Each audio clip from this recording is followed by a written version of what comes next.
आज मध्यकालीन इतिहास में बाबर के बारे में जिक्र करेंगे। कौन था, कहाँ से आया था।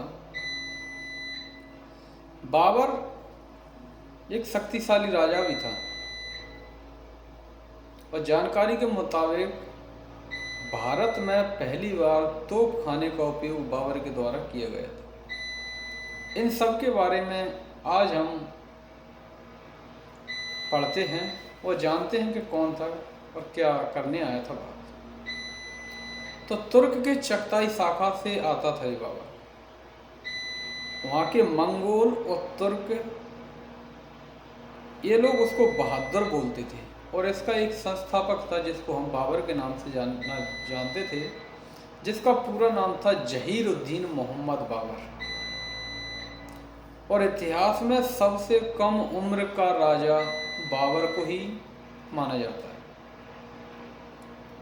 बाबर के पिता उमर शेख मिर्जा तैमूर वंश के शासक थे, लेकिन उनकी माता जो थी कुतुल गिनार खान, जो मंगोल शासक की थी। इतिहास अपने आप को तैमूर वंश का ही शासक मानता था, जबकि तैमूर और मंगोल दोनों से मिला हुआ था। बाबर का जन्म 14 फरवरी 1483 को फरगना में हुआ था। बाबर के पिता वहाँ के शासक थे, राजा थे, इसलिए उनको भी मौका मिला शासक बनने का। समय बीतता गया। बताते हैं कि बाबर के जो पिता का व्यवहार था ज़्यादा अच्छा नहीं था, इस कारण उसको काफ़ी कठिनाइयों का सामना भी करना पड़ा। जैसे ही समय निकला, बाबर की उम्र लगभग 11 या 12 वर्ष की हुई, उनके पिताजी उमर शेख मिर्जा की मृत्यु हो गई। मृत्यु के बाद में बाबर को वहाँ का शासक बनाया गया 1494 में। 1494 में जब फरगना वहाँ का शासक बना तो वहाँ की एक राजधानी हुआ करती थी जिसको समरकंद बोला जाता। कुछ लोग वहाँ उपद्रवी काम करने लगे तो बाबर ने लगभग 11 और 12 वर्ष की आयु में समरकंद पर आक्रमण कर दिया। लेकिन आक्रमण किया तो था, परंतु वो सफल ना हो सका। और सफल ना होने के कारण था कि नई उम्र थी, ज़्यादा जानकारी भी नहीं थी। परंतु 2-3 साल बाद यानी 1497 में फिर से उसने आक्रमण कर दिया समरकंद पर और उसको छोटी सी एक जीत हासिल हुई। लगभग वहाँ पर उसने 100 दिनों तक शासन किया और उसके बाद फिर उसको वहाँ से भागना पड़ा, क्योंकि वहाँ के जो अन्य लोग थे, कबीले, छोटे मोटे राजा हुआ करते थे, उन्होंने बाबर को वहाँ टिकने नहीं दिया। इस कारण बाबर को वहाँ से भागना पड़ा। फिर उसने 4 साल बाद लगभग 1501 में समरकंद पर तीसरा आक्रमण किया। इसमें भी वो सफल रहा। 8 महीने फिर शासन कर पाया, उसके बाद ही फिर भागना पड़ा। अब इसको समझ में आया कि उधर राजा नहीं बन पाएंगे, क्योंकि काफ़ी कठिनाइयों का सामना करना पड़ेगा। इसको जानकारी मिली थी भारत की, और भारत से कई लोगों के निमंत्रण भी जा रहे थे बार बार कि आप आइए, यहाँ पर आक्रमण कीजिए, सोना चांदा लूट के और चले जाइए। 1504 में पहली बार इसने काबुल पर और गजनी पर आक्रमण किया और उसको जीत भी लिया। काबुल जो था वो पाकिस्तान के एरिया में था, पाकिस्तान से भी बाहर था। जब वहां पर आक्रमण किया और वो जीता तो इसका मनोबल जो है बढ़ने लगा। 3 साल बाद 1507 में फिर इसने एक पादशाह की उपाधि धारण की। यानी इसने पहली बार एक राजा था जिसने पादशाह की उपाधि धारण की। उससे पहले इनके वंश में किसी ने भी पादशाह की उपाधि नहीं ली थी। 1511 में इसने पुनः एक बार और समरकंद को जीता और लगभग 1 साल तक रहा, फिर से वहाँ से भागना पड़ा। अब इसने अपना मन बना लिया कि बार बार वहाँ जाना, सेना को खतरा पहुँचना, बार बार आक्रमण करना, लेकिन सफल नहीं हो पाना, इससे अच्छा है कि अब उधर जाने का मन इसने कैंसिल कर दिया और भारत की तरफ इसने रुख मोड़ लिया अपना।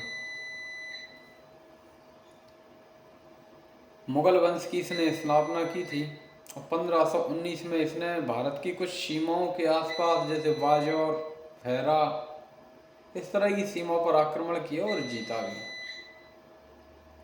1519 में ही इसने पेशावर को भी जीत लिया। 1520 में बाजौर, हैरा सहित पंजाब के सिवालकोट सहित कई क्षेत्रों को इसने जीता। 1524 में लाहौर सहित इसने लगभग आधा पंजाब अपने हाथ में कर लिया था। इतना राज्य इसने 1524 तक जीत लिया। अच्छी खासी इसकी पकड़ हो गई थी भारत के अंदर कि इसको कोई हराने वाला नहीं था।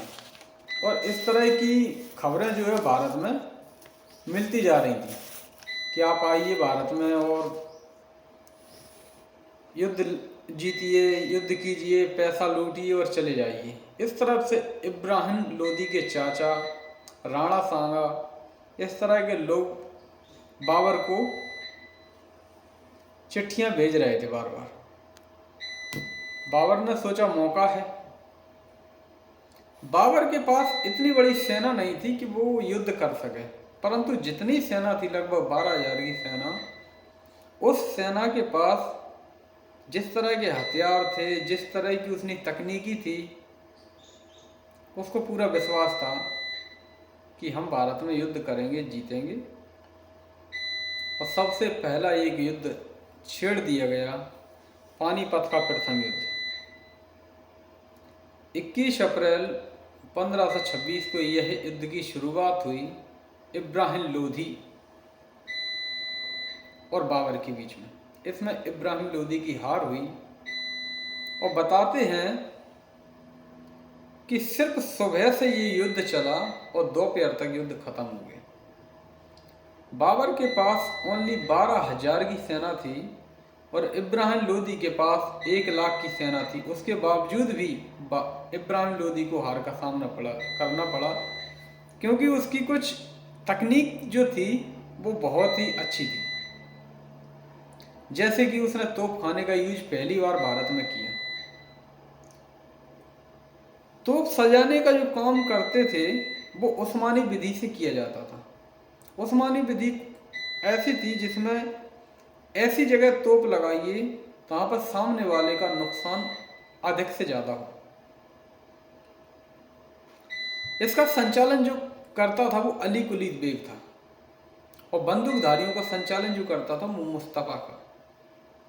दोनों ऐसे संचालक थे जो पूरे युद्ध को अच्छी तरह लड़ते थे।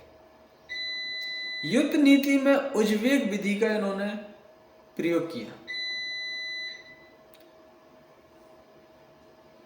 1526 में ही बाबर ने जब युद्ध जीता और वहां के लोगों को इसने उदारता के रूप में सोना चांदी बांटना शुरू किया, तो लोगों ने इसको बादशाह घोषित कर दिया और बादशाह की उपाधि धारण इसने कर ली। पहली बार किसी मुस्लिम ने बादशाह की उपाधि धारण की थी। युद्ध के तुरंत पश्चात ही लोगों ने इसको एक और उपाधि दे दी, जिसे कलंदर की उपाधि बोला जाता है।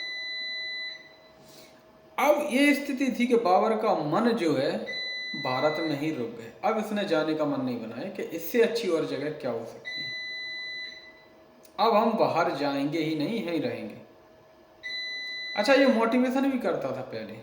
जब भी युद्ध लड़ता था तो लोगों को इस तरह का उत्तेजना भरे संदेश देता था कि लोग पीछे हटे ही नहीं। दूसरा युद्ध छिड़ गया 1527 में, खानवा का युद्ध। खानवा का युद्ध जो था राजपूत राणा सांगा के बीच हुआ था और राणा सांगा अच्छा युद्ध था।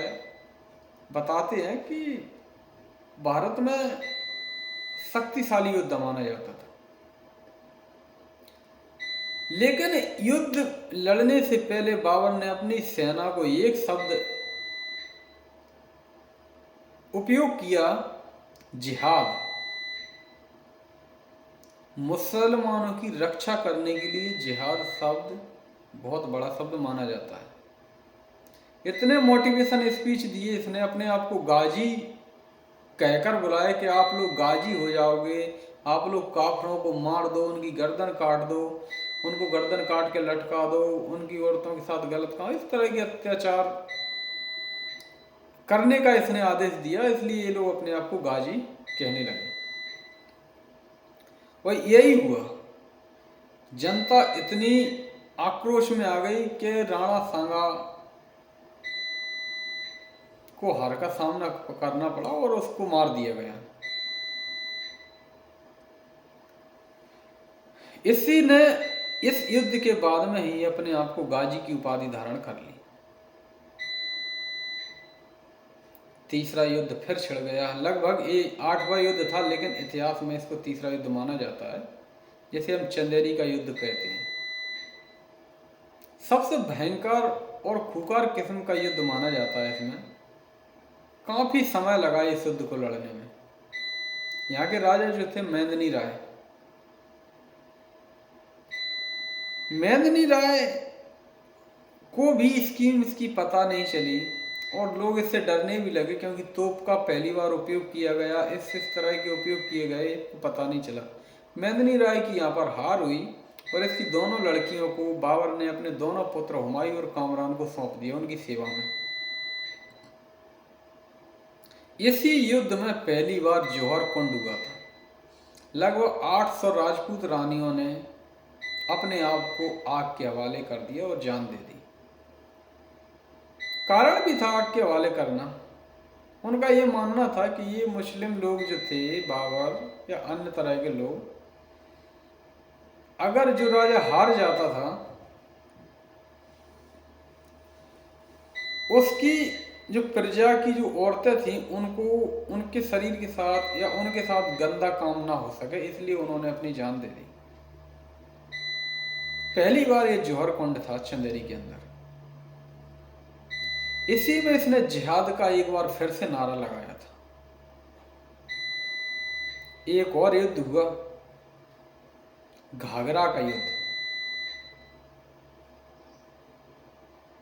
पानीपत का जो युद्ध था वो हरियाणा के बीच में हुआ था। चंदेरी का जो युद्ध था वो अशोकनगर चंदेरी में हुआ था। घाघरा का युद्ध 1929 में हुआ। अफगानी शासक जो महमूद लोदी था उसको हार का सामना करना पड़ा और ये अंतिम युद्ध माना जाता है, क्योंकि इसके बाद 26 दिसंबर 1530 को बाबर की आकस्मिक मृत्यु हो गई। और बाबर अपनी कुछ पुस्तकों में भी खुद की तुजुक बाबरी यानी बाबरनामा में, आत्मकथा में भी लिखता है कि राणा सांगा इतना बड़ा राजा नहीं था, मुझे उसको हराने में